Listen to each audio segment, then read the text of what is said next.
Unit number 61 at the hidden RV and mobile home park north of Vancouver is a place that Casey Jewell calls home, but there's nothing charming about it. Think people should be living in these kind of conditions? No. Nobody should be living in this. The place is falling apart, and no one will fix it. There's a hole in the kitchen ceiling. Because when it rains, it drips. It's like got all these buckets. She has no working stove, and the cabinets look like they're about ready to fall. I had food all in here before this happened, and it all got destroyed because the water got into there, so I had to throw all my food out. When we visited in late January, Nothing. Casey hadn't had running water in 2 weeks. 1, 2, 3, 4, 5, 6, 7, 8, 9, 10, 11, 12, 13, 14. So Management shut off water during a cold snap, she said, and never turned it back on. So I mark it every time. Casey's toilet stopped working months ago, and the drain in the tub spills straight to the ground.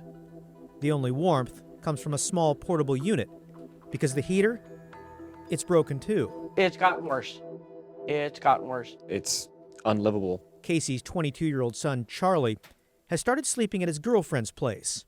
He just can't bear the conditions anymore, or the smell. Like a pungent mold smell.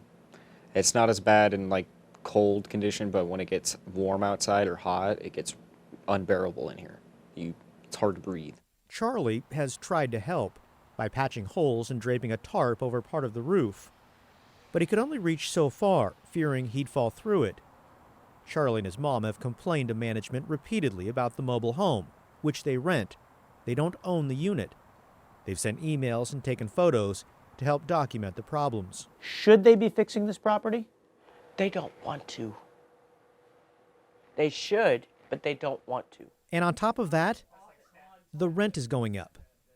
A notice taped to Casey's fridge warns that monthly rent will soon go from $925 to $950.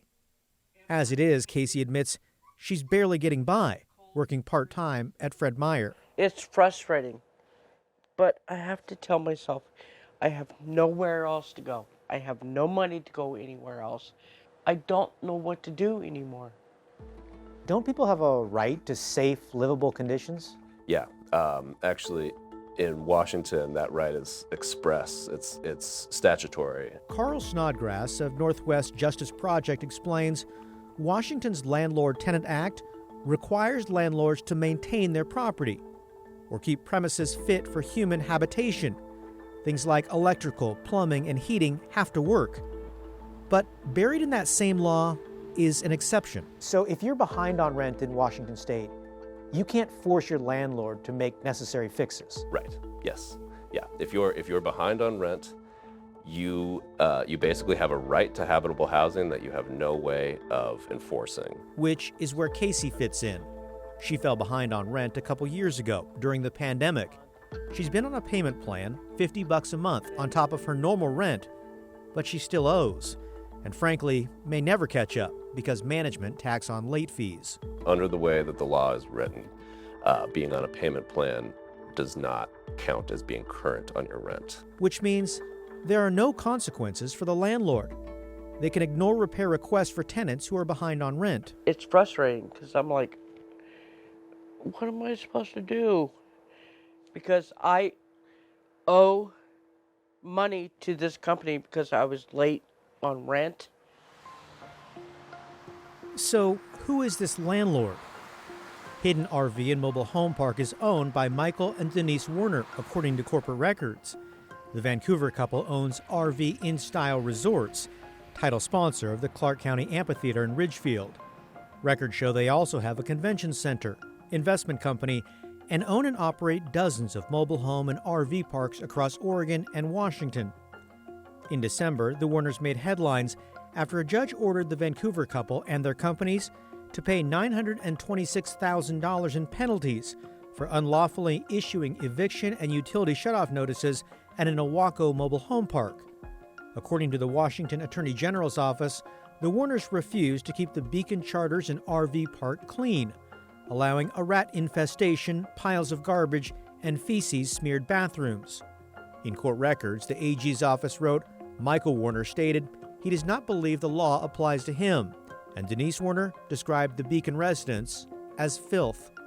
KGW tried to reach the Warners for comment in person, by email, and through their attorneys. We gave them a week to respond. They never did. Public records show the Warners own a $1.8 million home on the Columbia River and have a pair of mansions in Arizona, including this hilltop property currently on the market for $7.4 million. It's a far cry from the squalor that Casey has been living in.